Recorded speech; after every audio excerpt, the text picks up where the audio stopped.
السلام علیکم ورحمۃ اللہ وبرکاتہ، نحمده ونصلی علی رسولہ الکریم، اما بعد فاعوذ باللہ من الشیطان الرجیم، بسم اللہ الرحمن الرحیم، رب اشرح لی صدری ویسر لی امری واحلل عقدۃ من لسانی یفقہوا قولی۔ الحمدللہ، آج ہم پارہ نمبر 8 شروع کریں گے۔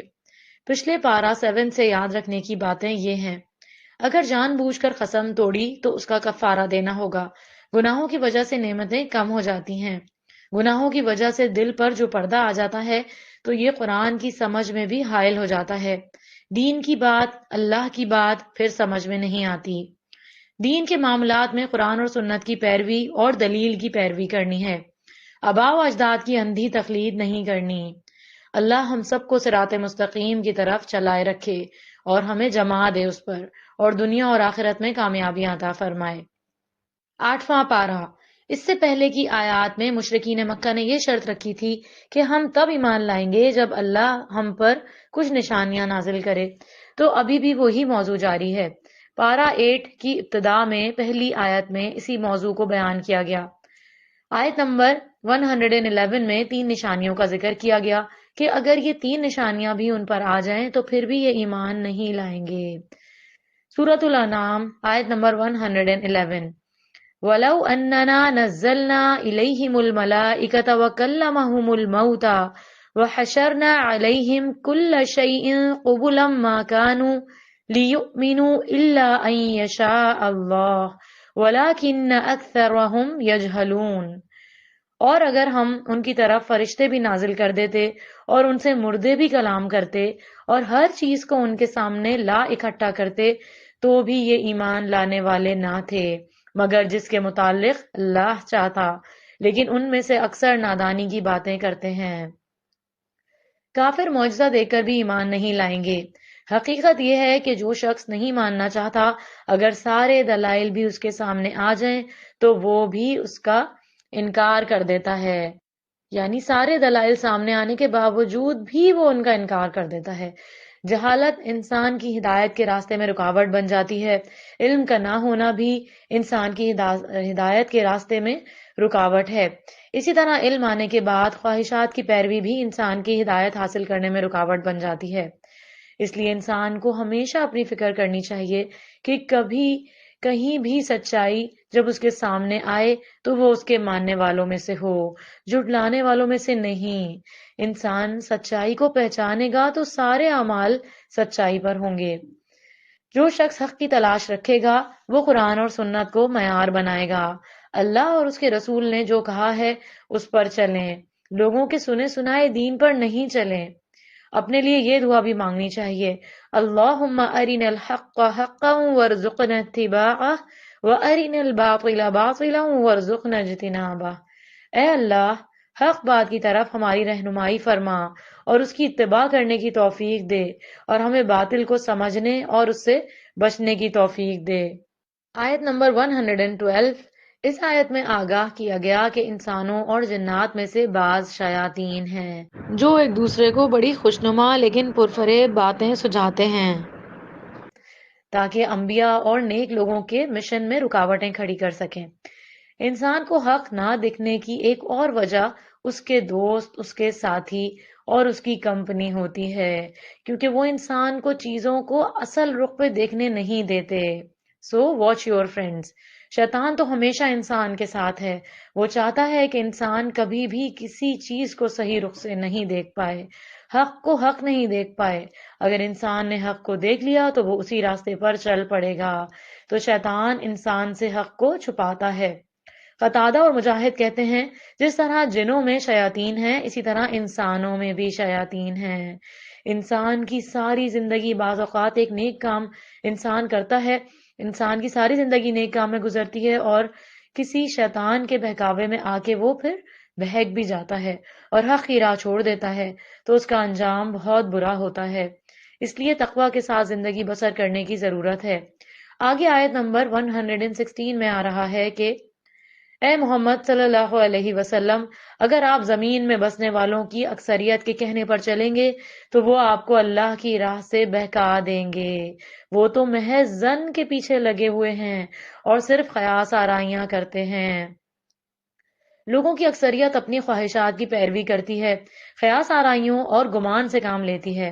ہم اپنے روز مرہ کے طرز عمل میں، اپنے لباس میں، اپنے کھانے پینے میں، ہر چیز میں ہم یہ نہیں دیکھتے کہ قرآن اور سنت کی حدود کیا ہیں۔ اکثریت حق کو نہیں مان رہی ہوتی، کسی اور راہ پر چل رہی ہوتی ہے۔ تو اس لیے میجورٹی کو نہ دیکھیں، کوالٹی کو دیکھیں۔ اکثریت حق کو نہیں مان رہی ہوتی اور کسی اور راہ پر چلتی ہے، لہٰذا ہمیں بھی وہی اٹریکٹیو نظر آنے لگتا ہے۔ یاد رکھیے، کبھی بھی لوگوں کے سنے سنائے دین پر نہیں چلیں، کبھی بھی کسی معاملے میں لوگوں کی پیروی نہیں کریں۔ اکثریت کی پیروی کرنے کے بجائے قرآن اور سنت کی پیروی کرنی چاہیے تاکہ نجات حاصل ہو۔ آگے آیت نمبر 118 سے 119 ہے، فَكُلُوا مِمَّا ذُكِرَ اسْمُ اللَّهِ عَلَيْهِ إِن كُنتُم بِآيَاتِهِ مُؤْمِنِينَ۔ اے ایمان والو، اگر تم اللہ کی آیات پر ایمان رکھتے ہو تو جس چیز پر اللہ کا نام لیا گیا ہو اسے بلا تکلف کھاؤ۔ یہاں بتایا گیا کہ جس جانور کو اللہ کے نام پر ذبح کیا جائے اسے کھاؤ اور اسے اس حوالے سے کوئی عذر مت پیش کرو۔ کھانے پینے کے معاملے میں حق کی پیروی کرنی چاہیے، قرآن اور سنت کو فالو کرنا چاہیے، وقت کے رسم و رواج کو نہیں۔ اہل عرب نے خود ساختہ طور پر بعض جانداروں کو حرام کر رکھا تھا، تو اللہ سبحانہ و تعالیٰ نے ہمیں تلقین کی کہ جس چیز کو اللہ تعالیٰ تمہارے لیے حلال قرار اللہ نے دے دیا ہے تم اسے اپنے اوپر حرام نہیں کرو۔ بہت سے لوگ بغیر علم کے محض خواہشات کے پیچھے لگ کر دوسروں کو بھی بہکاتے ہیں، اور وہ اپنی خواہشات کی پیروی کرتے ہیں اور چاہتے ہیں باقی لوگ بھی ان کے پیچھے چلیں، لہٰذا وہ اپنی خواہشات کو بہت خوبصورت الفاظ میں بیان کر کے دوسروں کو بھی اپیل کرتے ہیں، یعنی اپنی طرف رجھاتے ہیں اور اپنے ساتھ بہکا کر لے جاتے ہیں۔ اور لوگ لا علمی میں، کبھی غفلت میں، کبھی خواہشات کی پیروی میں قرآن اور سنت کی تعلیمات کو نہ جاننے کی وجہ سے ان کے پیچھے چل پڑتے ہیں۔ یاد رکھیں، اپنی پسند ناپسند پر چلنا گمراہی کا سبب ہوتا ہے۔ ہدایت کے لیے اللہ اور اس کے رسول کی پسند ناپسند کو دیکھنا لازم ہے۔ آگے آیت نمبر 120 میں بتایا گیا کہ وَذَرُوا ظَاهِرَ الْإِثْمِ وَبَاطِنَهُ إِنَّ الَّذِينَ يَكْسِبُونَ الْإِثْمَ سَيُجْزَوْنَ بِمَا كَانُوا يَقْتَرِفُونَ۔ تم ظاہر گناہوں کو بھی چھوڑو اور چھپے گناہوں کو بھی۔ جو لوگ گناہ کے کام کرتے ہیں انہیں جلد ہی اس کی سزا مل کر رہے گی۔ یہاں خاص طور پر جس چیز سے منع کیا گیا وہ ہے کھلے اور چھپے ہر طرح کے گناہوں سے بچنا، یعنی جو کام ہم چھپ کر کرتے ہیں اور لوگوں کے ڈر سے چھپتے ہیں وہی کام گناہ کا ہے۔ نبی کریم صلی اللہ علیہ وسلم نے فرمایا، نیکی اچھے اخلاق کا نام ہے اور گناہ وہ ہے جو تیرے دل میں کھٹکے اور تجھے یہ ناگوار ہو کہ لوگ اس سے باخبر ہوں گے۔ بری بات کو چاہے پیٹ پیچھے کیا جائے، چھپ کر کیا جائے، کسی کے کان میں کیا جائے یا کسی پرائیویٹ میسج میں کیا جائے یا پھر سب کے سامنے بیٹھ کر تانا دیا جائے، دونوں ہی میں ہلاکت ہے۔ اسی طرح باقی چیزیں بھی، یعنی بے حیائی، چھپی دوستیاں، زناکاریاں یا پبلک میں ایسے اشارے کرنا، ان تمام چیزوں سے روکا گیا ہے۔ انسان یہ نہ سوچے کہ میں نے گناہ کیا، کسی کو پتہ ہی نہیں چلا، چھپ کر کیا، کوئی مجھ سے پوچھے گا ہی نہیں، کوئی نقصان ہونے والا ہی نہیں۔ ایسا نہیں ہے، اس کا نتیجہ نکل کر ہی رہے گا، جو بوگے وہی کاٹو گے۔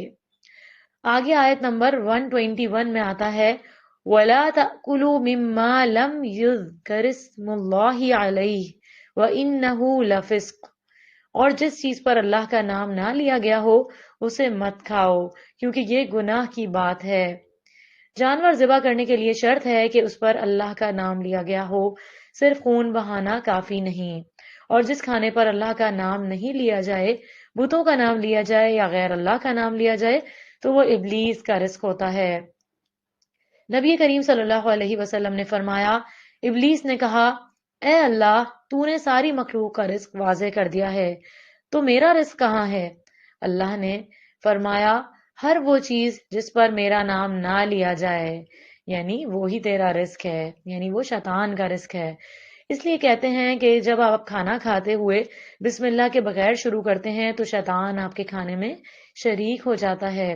اس کھانے کی وہ طاقت اور غذائیت نہیں ملتی جس کی آپ کو ضرورت ہوتی ہے. آگے آیت نمبر 122 میں مومن اور کافر کی مثال بتائی گئی. یہ دونوں برابر نہیں ہیں. اس آیت میں ایسے انسان کا ذکر ہے جو غافل تھا، لا علم، جاہل تھا، نہ اپنے رب کو پہچانتا تھا، نہ اپنے رسول کو، نہ اپنے دین کو، نہ اپنی آخرت کو. ایسے لوگ لا علم ہیں، جاہل ہیں. اللہ نے اسے غفلت سے نکال کر ہدایت کی طرف متوجہ کیا، یعنی اللہ تعالیٰ نے اس کو ایمان دیا، علم دیا، اسے شعور بخشا، اسے دین کی سمجھ دی، اس کو نور عطا کیا جس کی مدد سے وہ لوگوں میں زندگی بسر کرتا ہے، دوسروں کو بھی غفلت سے نکال رہا ہے. ایسے ہی لوگ صحیح علم پر ہیں. کیا وہ شخص اس بد نصیب شخص کی طرح ہو سکتا ہے جو اللہ کی ہدایت سے محروم رہ کر گمراہی کے اندھیروں میں بھٹک رہا ہو؟ کفر کے اندھیرے، جہالت کے اندھیرے، لاشعوری کے اندھیرے، ناسمجھی کے اندھیرے. حق کی روشنی پانے والے اور حق سے دور اندھیرے میں بھٹکنے والے زندہ اور مردہ جیسے ہیں. اللہ ہمیں سیدھے راستے کی طرف ہدایت عطا فرمائے. آیت نمبر 125 میں ہے وَمَن يُرِدِ اللَّهُ أَن يَهْدِيَهُ يَشْرَحْ صَدْرَهُ لِلْإِسْلَامِ وَمَن يُرِدْ أَن يُضِلَّهُ يَجْعَلْ صَدْرَهُ ضَيِّقًا حَرَجًا كَأَنَّمَا يَصَّعَّدُ فِي السَّمَاءِ. جس شخص کو اللہ ہدایت دینا چاہے اس کا سینہ اسلام کے لیے کھول دیتا ہے، اور جسے گمراہ کرنا چاہے اس کے سینے میں اتنی گھٹن پیدا کر دیتا ہے جیسے وہ بڑی دقت سے بلندی کی طرف چڑھ رہا ہو. تو ہمیں اپنا جائزہ لینا ہے کہ قرآن پڑھتے ہوئے ہمارا کیا حال ہوتا ہے. اس آیت میں اللہ نے بشارت دی ہے کہ جس شخص کو اللہ ہدایت دینے کا فیصلہ کرتا ہے اس کا سینہ اسلام کے احکامات پر عمل کے لیے کھول دیتا ہے، اسے شریعت پر عمل سے اطمینان حاصل ہوتا ہے، وہ پریشان نہیں ہوتا قرآن کے احکامات سن کر، وہ پردے پر حلال حرام کی آیات کو سن کر فکر مند نہیں ہوتا. وہ کہتا ہے سمعنا و اطعنا، کہ میں نے سن لیا اور میں مانوں گا، میں پیروی کر کے رہوں گا.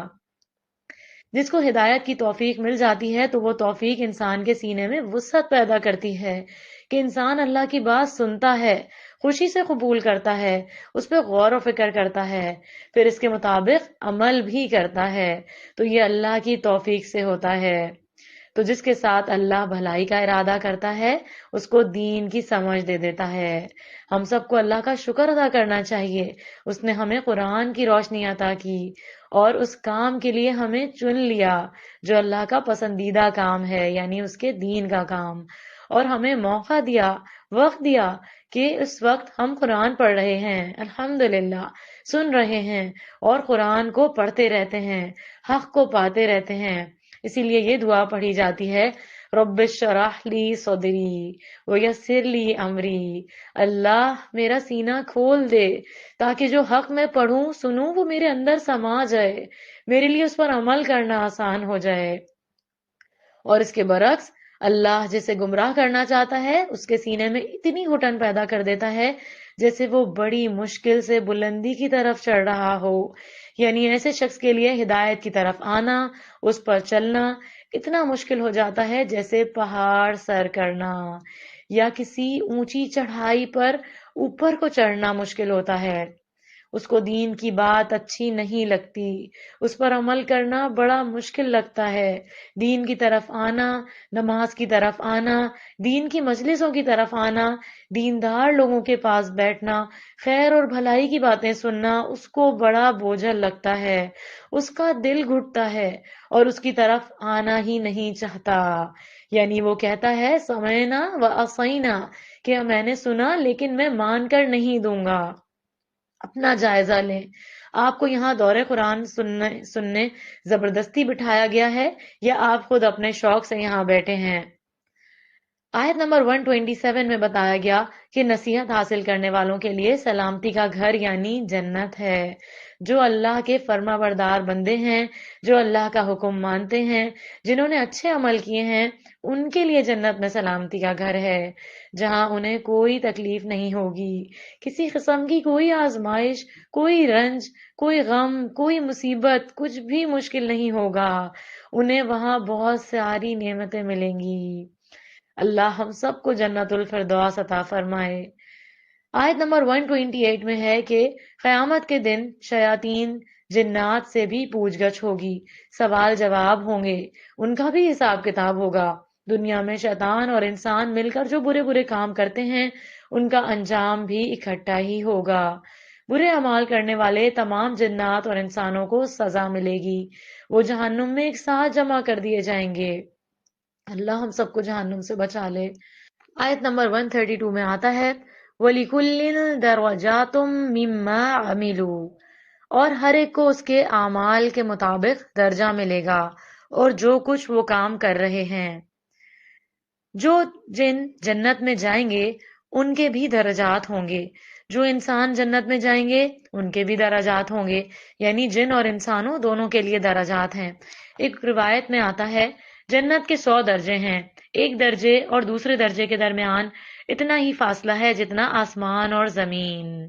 اللہ سبحانہ و تعالیٰ سب کے اعمال سے بخوبی واقف ہے۔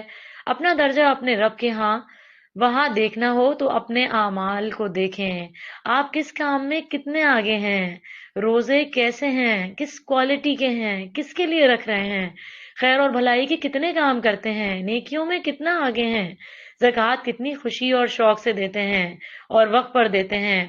ہم میں سے ہر شخص اپنے اپنے عمل کی طرف دیکھے۔ آیت نمبر 151 سے 154 میں حرام کردہ اعمال بتائے گئے ہیں۔ حرام اور حلال اور حرام کے بارے میں جاننا بہت ضروری ہے۔ اللہ کے ساتھ کسی کو شریک نہ بناؤ، شرک حرام ہے۔ والدین سے اچھا سلوک کرو، والدین کی نافرمانی حرام ہے۔ تنگ دستی اور بھوک کے ڈر سے اپنی اولاد کو قتل نہیں کرو، اللہ تعالیٰ رزق کے راستے کھولنے والا ہے۔ بے حیائی کی باتوں کے قریب بھی نہ جاؤ، گالی گلوچ، گھٹیا اور ننگی باتیں خواہ ڈھکی ہوں یا چھپی، پبلک میں کرو یا کسی پرائیویٹ گیدرنگ میں کرو، دونوں طرح منع ہے۔ اور یہ کہ جس جان کو مارنے کو اللہ سبحانہ و تعالیٰ نے حرام کیا اسے قتل نہیں کرو، الا یہ کہ حق کے ساتھ، جیسے قصاص وغیرہ۔ یتیم کے مال کے قریب بھی نہ جاؤ، جیسے کہ بھائی فوت ہو گیا ہے، اس کی بہت سی پراپرٹی پڑی ہے، وہ ان یتیموں کا حق ہے، تمہارا مال نہیں ہے کہ تم قبضہ کر لو۔ ناپ اور تول انصاف سے کرو، جب بات کرو تو انصاف سے کرو، کیونکہ ناپ تول باتوں اور اعمال میں بھی ہوتا ہے کہ ہم اپنے لیے تو کچھ اور پسند کریں اور دوسرے کے لیے ہمارے کچھ اور رولز ہوں، تو یہ بھی ناپ تول میں کمی ہے۔ تو جب بات کرنی ہے تو انصاف کو نہیں چھوڑنا، چاہے کسی قریبی رشتے دار کا ہی معاملہ ہو، اللہ کے عہد کو پورا کرنا ہے۔ حرام صرف قرآن سے نہیں پتہ چلتا، حرام سنت رسول صلی اللہ علیہ وسلم سے بھی پتہ چلتا ہے، کیونکہ اللہ تعالیٰ نے فرمایا وَهَذَا كِتَابٌ أَنزَلْنَاهُ مُبَارَكٌ فَاتَّبِعُوهُ وَاتَّقُوا لَعَلَّكُمْ تُرْحَمُونَ، اور یہ کتاب یعنی قرآن جو ہم نے نازل کی ہے بڑی بابرکت ہے، لہٰذا اس کی پیروی کرو اور اللہ سے ڈرتے رہو، شاید کہ تم پہ رحم کیا جائے۔ جو شخص اللہ کی رحمت کا مستحق ہونا چاہتا ہے اسے چاہیے کہ وہ اس کتاب کی پیروی کرے۔ اللہ کی رحمت سمیٹنے کے لیے گھروں کے اندر قرآن کے پڑھنے اور پڑھانے کے سلسلے جاری کرنے چاہیے۔ من جاء بالحسنۃ فلہ عشر امثالها ومن جاء بالسیئۃ فلا یجزی الا مثلها وهم لا یظلمون، جو کوئی اللہ کے ہاں کوئی نیکی لے کر آئے گا تو اسے اس نیکی کا 10 گنا ثواب ملے گا، اور جو کوئی برائی لے کر آئے گا اسے اتنی ہی سزا دی جائے گی جتنی اس نے برائی کی تھی، اور ان پر ظلم نہیں کیا جائے گا۔ نیکی کا اجر 10 گنا جبکہ ایک برائی کا بدلہ اسی کے مطابق ہے۔ رمضان بہترین موقع ہے نیکیاں کمانے کا، خوب خوب نیکیاں کریں اللہ کی رضا کے لیے، جنت میں جانے کے لیے۔ آیت نمبر 162 میں آتا ہے ان صلاتی و نسکی و محیای و مماتی للہ رب العالمین، میری نماز، میری قربانی، میری زندگی اور میری موت سب کچھ رب العالمین کے لیے ہے۔ ان آیات میں صراط مستقیم کی وضاحت کی گئی۔ عملی طور پر صراط مستقیم ملت ابراہیم ہے، یعنی حضرت ابراہیم علیہ السلام کی طرح انسان اللہ کے ہر حکم کے سامنے سر تسلیم خم کر دے، اس کی نماز قربانی کی طرح اس کا جینا مرنا بھی اللہ کے لیے ہو جائے۔ سورۃ الاعراف۔ سورۃ الاعراف آیت نمبر 4 میں فرمایا وَكَم مِّن قَرْيَةٍ أَهْلَكْنَاهَا فَجَاءَهَا بَأْسُنَا بَيَاتًا أَوْ هُمْ قَائِلُونَ، کتنی بستیاں ہیں جنہیں ہم نے ہلاک کر دیا، ہمارا عذاب ان پر رات کے وقت آیا یا جب وہ دوپہر کو سو رہے تھے۔ قوموں کے انجام کا ذکر ہوا ہے جن پر ان کی نافرمانیوں کی وجہ سے اچانک عذاب آیا اور وہ فریاد کرتے رہ گئے کہ ہم ہی ظالم تھے۔ ہمیں اللہ سے ہمیشہ عافیت مانگنی چاہیے۔ ہمیں نہیں پتا سوتے جاگتے کس وقت کون سی بلا کہاں سے ٹپک پڑے۔ جب لوگ سو رہے ہوں، رات کو آنکھ کھلے، اس وقت اللہ سبحانہ و تعالیٰ سے دعا کرنی چاہیے کہ ہمارا خاتمہ، ہمارا انجام اچھا کر دے۔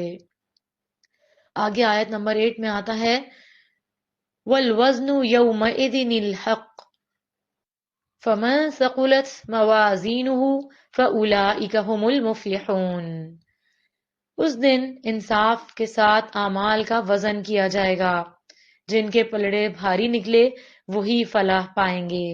بھاری پلڑے والے کامیاب ہوں گے اور وہ جنت میں پرسکون زندگی بسر کریں گے، ہلکے پلڑے والے نقصان میں ہوں گے۔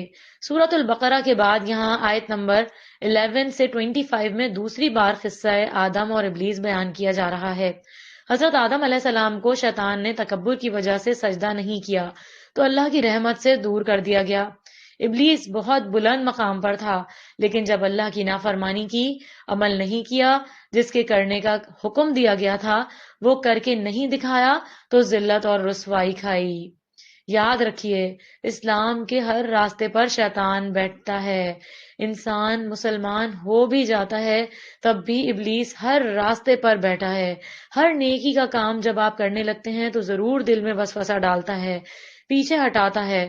شیطان کا سب سے بڑا ہتھ کنڈا اور وار یہ ہے کہ وہ انسانوں کو اللہ کا شکر گزار نہیں ہونے دیتا۔ سارے غموں اور پریشانیوں کی بنیادی وجہ ناشکری ہے۔ انسان کو اللہ کی نعمت نظر نہیں آتی، وہ نعمتوں پر خوشی ہی نہیں ہے، یعنی انسان کو نعمتوں پر خوش ہونا چاہیے، وہ نعمتوں پر خوش ہی نہیں ہے، جو ملا ہے اس پر راضی ہی نہیں ہے۔ ابلیس نے کہا اللہ عز و جل کی قسم، میں بنی آدم کو اس وقت گمراہ کروں گا جب تک ان کے جسم میں روح ہے۔ شیطان موت کے وقت بھی بہکاتا ہے۔ اللہ عز و جل نے فرمایا مجھے میری عزت اور جلال کی قسم، جب تک وہ مجھ سے معافی مانگتے رہیں گے میں انہیں معاف کرتا رہوں گا۔ اللہ سے دعا ہے کہ آخر تک ہمارے ہوش اور حواس اس طرح قائم رکھے کہ توبہ کر کے لا الہ الا اللہ پڑھ کر اس دنیا سے رخصت ہوں۔ اللہ ہمارا خاتمہ ایمان پر کرے، دشمن شیطان کے پھندے سے نکل جائیں، کیونکہ اس وقت بھی بہکاتا ہے کہ تمہیں تمہارا علم کام آ گیا، تم تو بڑے نیک تھے، تمہیں تو فکر کی بات ہی نہیں۔ آیت نمبر 26 سے 28 میں آتا ہے ان آیات میں اللہ نے خبردار فرمایا کہ اے نسل آدم، جس طرح ابلیس نے جنت میں تمہارے والدین آدم اور حوا کا لباس اتروا دیا تھا، وہ اس دنیا میں بھی تمہیں عریانی اور فحاشی میں مبتلا نہ کر دے۔ اللہ نے تمہارے لیے ایسا لباس پیدا فرمایا جو تمہارے ستر کو پوشیدہ رکھتا ہے، تمہارے لیے زیب و زینت کا باعث ہے، تمہارے قابل شرم حصوں کو چھپاتا ہے۔ لباس میں تقوی کا رنگ نظر آنا چاہیے، یعنی لباس پورے سطر کو چھپانے والا ہو، باریک نہ ہو کہ جسم نظر آئے، نہ ہی چست یعنی ٹائٹ ہو کہ اعضائے جسمانی نمایاں ہوں۔ لباس میں اسراف نہ ہو، لباس میں تکبر نہ ہو، مرد اور عورتوں کا لباس ایک جیسا نہ ہو، مرد عورتوں کا سا لباس اور عورتیں مردوں کا سا لباس نہ پہنیں، مرد خالص ریشمی لباس سے اجتناب کریں۔ لباس کا مقصد خوبصورتی اور سطر کو ڈھانپنا ہے، تو جس مقصد کے لیے اللہ نے بنانے اور پہننے کا حکم دیا اس کو پورا کرنا ہے۔ آیت نمبر 31 میں آتا ہے یا بنی آدم خذوا زینتکم عند کل مسجد وکلوا واشربوا ولا تسرفوا انہ لا یحب المسرفین۔ اے بنی آدم، جب بھی کسی مسجد میں جاؤ تو آراستہ ہو کر جاؤ اور کھاؤ پیو، لیکن اسراف نہ کرو، کیونکہ اللہ تعالیٰ اسراف کرنے والوں کو پسند نہیں کرتا۔ عبادت گاہوں میں صاف ستھرے آنا چاہیے۔ جب انسان صاف ستھرا ہوتا ہے، اچھے لباس میں ہوتا ہے، تو اس کی عبادت میں ایک نشاط ہوتا ہے، ایک خوشی ہوتی ہے، ورنہ سستی کے مارے تھکا ہوا جمائیاں لے رہا ہو تو دوسرے بھی متاثر ہوتے ہیں۔ یہاں زینت سے مراد اچھے کپڑے، مسواک اور خوشبو ہیں۔ صاف ستھرے فریش ہو کر مسجد میں آنا یہی اس حکم کا تقاضا ہے، لیکن عورتوں کو مسجد میں خوشبو لگا کر نہیں، آنا چاہیے، اس سے منع فرمایا گیا ہے تاکہ مردوں کی عبادت میں خلل نہ ہو۔ آگے آیت 33 میں حرام اعمال کا بتایا گیا۔ ترجمہ: آپ ان سے کہہ دیجئے کہ میرے پروردگار نے جو چیزیں حرام کی ہیں وہ یہ ہیں: بے حیائی کے کام خواہ ظاہر ہوں یا پوشیدہ ہوں، اور گناہ کے کام، اور ناحق زیادتی، اور یہ کہ تم اللہ کے شریک بناؤ جس کے لیے اس نے کوئی سند نہیں اتاری، اور یہ کہ تم اللہ کے ذمے ایسی باتیں لگا دو جن کا تمہیں علم نہیں۔ بے حیائی کی ہر صورت خواہ وہ ظاہر ہو یا پوشیدہ حرام قرار دیا ہے۔ تیسری بار آ رہی ہے یہ بات کہ فحش باتیں، فحش کلام ہر طرح سے ممنوع ہیں، خواہ وہ کسی فلم کے اندر ہوں، ٹیلی ویژن کے ڈراموں کے اندر ہوں، یا اسٹیج ڈراموں کے اندر تھیٹر میں ہوں، یا فون میں ہوں، کہیں بھی ہوں، گھر کے اندر ہوں، حرام ہے، یا گھر سے باہر ہوں، حرام ہے۔ فواحش کی کئی قسمیں ہوتی ہیں، کچھ کا تعلق ذہن سے ہے یعنی فحش سوچیں، کچھ کا حرکات سے ہے جیسے زنا وغیرہ۔ آنکھ کا زنا گندی چیزوں کو دیکھنا ہے، چاہے اسکرین پر ہو یا سامنے ہو۔ زبان کا زنا فحش گفتگو، گالی گلوچ ہے۔ دل کا زنا برے کام، برے فعل یعنی زنا ہے۔ اسی آیت میں ہے وَأَن تَقُولُوا عَلَى اللَّهِ مَا لَا تَعْلَمُونَ، اور یہ کہ تم اللہ کے ذمے ایسی باتیں لگا دو جن کا تمہیں علم نہیں۔ یہ گناہ شرک سے بھی بڑا گناہ ہے کہ انسان اللہ پر جھوٹ باندھے۔ کبھی نہ کہیں کہ اللہ نے فرمایا اور آپ کو پتہ نہ ہو، کبھی یہ نہ کہیں کہ رسول نے فرمایا جب تک یہ پتہ نہ ہو کہ واقعی انہوں نے فرمایا بھی ہے کہ نہیں، کیونکہ جو جان بوجھ کر رسول اللہ صلی اللہ علیہ وسلم پر جھوٹ گھڑتا ہے وہ اپنا ٹھکانہ آگ میں بنا لے، یعنی جہنم میں بنا لے۔ اگر کوئی انسان ہم پر کوئی بات لگا کر پیش کرتا ہے یا ہمارے ریفرنس سے بات بیان کرتا ہے جو ہم نے نہیں کی ہوتی تو ہمیں کتنا غصہ آتا ہے۔ مثلاً کوئی کسی کو جا کر کہہ دے کہ فلاں کہہ رہا ہے مجھے ایک روٹی دے دو، یا اور اس نے کہا ہی نہیں تھا، فلاں نے تو آپ کا نام لیا تھا، تو یہ جھوٹ بھی ہے اور دھوکہ بھی۔ تو انسانوں کے ذمے اگر اس چیز کی اجازت نہیں تو اللہ کے نام پر کوئی ایسی بات کہی جائے جو اللہ نے نہیں فرمائی تو اس پر اللہ تعالیٰ کس قدر ناراض ہو سکتے ہیں۔ اور خصوصاً دین کے بارے میں بدعات یہیں سے جنم لیتی ہیں، تو ان سے پرہیز کرنا چاہیے۔ آیت نمبر 46 میں ہے جنت اور جہنم کے درمیان کچھ لوگ ہوں گے جو اصحاب اعراف کہلائیں گے، وہ بعض گناہوں کی وجہ سے جنت میں داخلے سے محروم ہوں گے، البتہ بعض نیکیوں کی وجہ سے جہنم میں گرنے سے بھی محفوظ ہوں گے۔ بعد ازاں نبی کریم صلی اللہ علیہ وسلم کی دعائے شفاعت اور اللہ کی رحمت کے ظہور کی وجہ سے اصحاب اعراف بھی جنت میں داخل کر دیے جائیں گے انشاءاللہ۔ آگے آیت نمبر 50 سے 53 میں اہل جہنم کی اہل جنت سے گفتگو بتائی گئی ہے۔ ان آیات میں بیان کیا گیا ہے اہل جہنم اہل جنت سے درخواست کریں گے کہ ہم پر جنت سے کچھ پانی اور دیگر نعمتیں پھینک دو۔ اہل جنت کہیں گے یہ نعمتیں اللہ نے کافروں پر حرام کر دی ہیں۔ یہ وہ لوگ ہیں جنہوں نے دین کو مذاق سمجھا اور دنیا کی زندگی کے دھوکے میں پڑ گئے، اور اللہ تعالیٰ کی کتاب ہدایت اللہ تعالیٰ نے جو بھیجی تھی لیکن انہوں نے فائدہ اس سے نہیں اٹھایا، اب قیامت کے روز حسرت کریں گے اور دنیا میں دوبارہ بھیجے جانے کی درخواست کریں گے تاکہ اپنے جرائم کی تلافی کر سکیں۔ آگے آیت 55 سے 56 میں دعا کے آداب بتائے گئے ہیں۔ ان آیات میں فرمایا گیا دعا صرف اور صرف اللہ ہی سے کرنی چاہیے۔ دعا کے آداب یہ ہیں: دعا بڑی عاجزی اور رقت کے ساتھ کی جائے، دعا تنہائی میں کی جائے، دعا میں زیادتی نہ ہو یعنی کسی کے خلاف بددعا نہ کی جائے، ایسی چیز نہیں مانگنی چاہیے جس سے دوسروں کا نقصان ہو، خوف اور امید کے ساتھ اللہ سبحانہ و تعالیٰ کو پکارا جائے۔ آگے آیت نمبر 57 سے 58 میں بتایا گیا اللہ ہواؤں کے ذریعے بھاری بھاری بادل بھیجتا ہے، ان بادلوں کے ذریعے بارش برساتا ہے، بارش کے ذریعے مردہ زمین کو زندہ کر کے طرح طرح کا میوہ پیدا فرماتا ہے۔ جس طرح اللہ نے مردہ زمین کو زندہ کیا اسی طرح قیامت کے دن مردہ انسانوں کو بھی زندہ کرے گا، تو اللہ کے لیے یہ کوئی مشکل نہیں ہے۔ آیت نمبر 59 سے 5 انبیاء کا ذکر آ رہا ہے۔ ان انبیاء نے اپنی قوم کو ایک اللہ کی عبادت کرنے اور غلط کام چھوڑنے کو کہا، لیکن ان سب قوموں نے اپنے انبیاء کی بات نہیں مانی تو ان سب قوموں کا انجام برا ہوا اور صرف نیک لوگ ہی بچا لیے گئے۔ الحمدللہ، پارہ نمبر 8 مکمل ہوا۔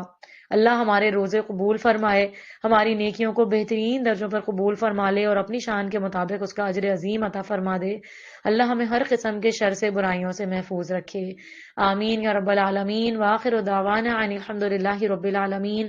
سبحانک اللہم و بحمدک، اشہد ان لا الہ الا انت، استغفرک و اتوب الیک۔ السلام علیکم ورحمۃ اللہ وبرکاتہ۔